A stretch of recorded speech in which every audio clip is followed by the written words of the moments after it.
आज आपण घरीच बनवणार आहोत अगदी गाडीवर मिळतो तसाच खुसखुशीत चविष्ट आणि परफेक्ट वडापाव, तोही एकदम स्टेप बाय स्टेप आणि सविस्तर पद्धतीने। आणि या वडापाव सोबत गाडीवर मिळणारी ती स्पेशल कोरडी लसूण चटणीही आपण घरीच बनवणार आहोत, अगदी त्याच चवीची आणि बनवायलाही खूप सोपी। ही चटणी एकदा करून पाहिली की वडापावची चव आणखीच मस्त लागेल। आणि एक महत्त्वाची गोष्ट म्हणजे या पद्धतीने घरी बनवलेले वडे अजिबात तेलकट होत नाहीत, बाहेरून छान खुसखुशीत आणि आतून मऊ होतात। योग्य प्रमाण आणि सगळ्या स्टेप्स फॉलो केल्या तर वडापाव अगदी गाडीवर मिळतो तसाच तयार होतो। चला तर मग वेळ न घालवता लगेच रेसिपीला सुरुवात करूया। नमस्कार, मी रसिका, रसूची रसोईमध्ये तुमचं सगळ्यांचं मनापासून स्वागत। वडा बनवण्यासाठी सगळ्यात पहिली स्टेप म्हणजे बटाटे उकळून घेणे। इथे मी 5 मध्यम आकाराचे बटाटे उकळून घेतले आहेत। साधारण अर्धा किलो बटाटे असतील। बटाटे उकळल्यानंतर त्याची सालं काढून घ्या। मी इथे बटाटे कुकरमध्ये उकळून घेतले आहेत।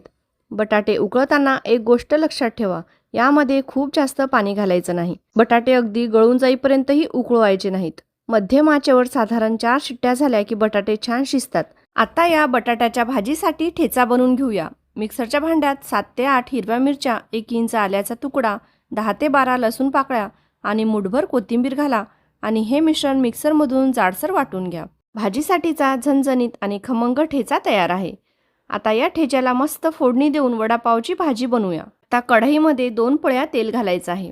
तेल चांगलं गरम झालं की यामध्ये 1 चमचा मोहरी, 1 चमचा जिरं आणि 1 चमचा धन्याचं जाडसर भरड घालायचं आहे। त्यानंतर हिंग घालूया आणि आपण फिरून घेतलेलं मिरचीचा ठेचा घालूया।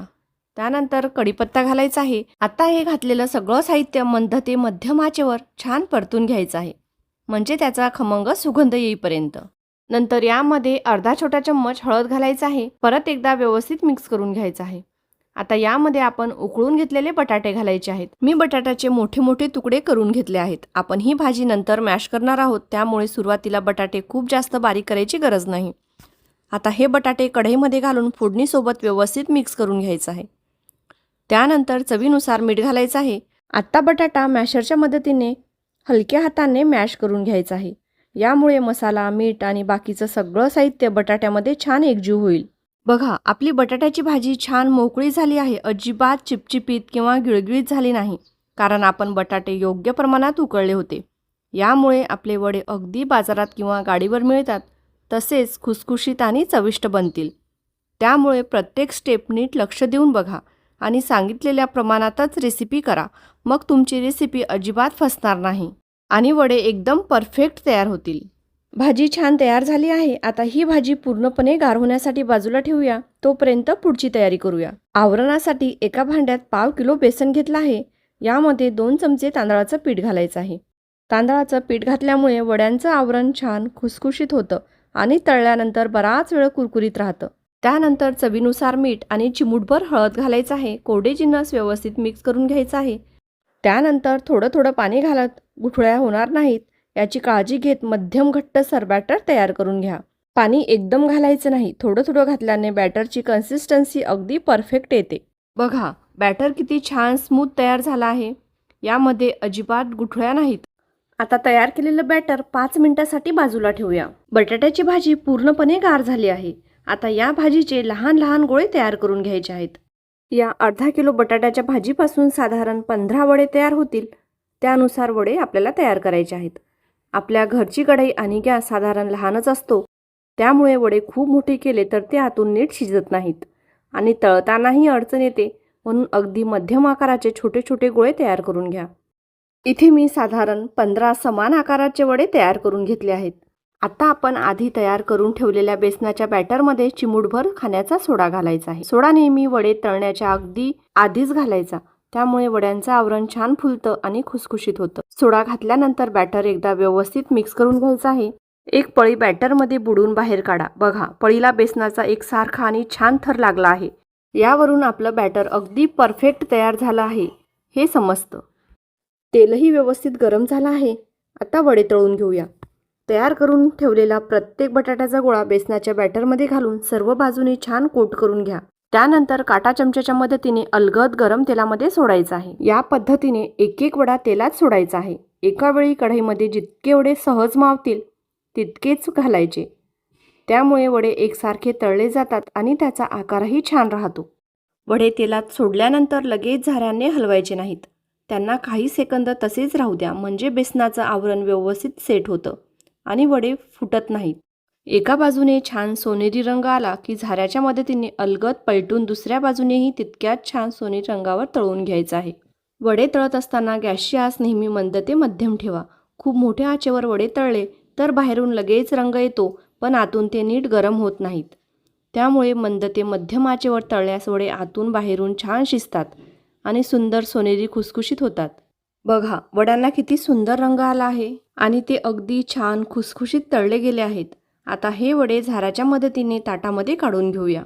आता अगदी याच पद्धतीने उरलेले सर्व वडे तळून घेऊया. प्रत्येक वेळी तेलाचं तापमान योग्य ठेवा आणि गॅसची आच मंद ते मध्यमच ठेवा. त्यामुळे सगळे वडे एकसारखे तयार होतील. तुम्हाला वडापावसोबत तळलेली हिरवी मिरची आवडत असेल तर शेवटी जेव्हा फक्त 2-3 तळायचे राहतील तेव्हा त्या गरम तेलात हिरव्या मिरच्या टाकून हलक्या सोनेरी होईपर्यंत तळून घ्या. सगळे वडे छान तळून घेतले आहेत. आता वडापावसाठी स्पेशल कोरडी लसूण चटणी बनवूया. चटणीसाठी आपल्याला थोडासा वड्यांचा चुरा लागतो. वडे तळताना जर तुमच्याकडे पुरेसा चुरा तयार झाला असेल तर तोच वापरा.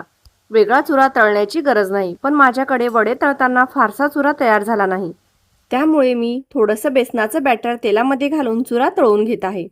आता हा तळून घेतलेला चुरा पूर्णपणे गार होऊ द्यायचा आहे. नंतर गार झाल्यावर चटणी बनवायला घ्यायची आहे. आता मिक्सरच्या भांड्यात तळून घेतलेला सगळा चुरा घालायचा आहे. त्यानंतर 7 ते 8 लसणाच्या पाकळ्या घालायच्या आहेत. लसणाच्या पाकळ्याची सालं काढायची नाहीत, सालासकटच घालायचं आहे. त्यामुळे चटणीला एक वेगळीच खमंग चव येते. आता यामध्ये 1 चमचा लाल तिखट घालायचं आहे. इथे मी एव्हरेस्ट काश्मीरी लाल तिखट घेतलं आहे. हे तिखट फार तिखट नसतं, पण चटणीला छान लाल रंग येतो. त्यानंतर चवीनुसार मीठ घालायचं आहे. आता हे सगळं मिक्सरमधून फिरून घ्यायचं आहे. अगदी बारीक पावडर करायची नाही, थोडी भरडसरच ठेवायची आहे.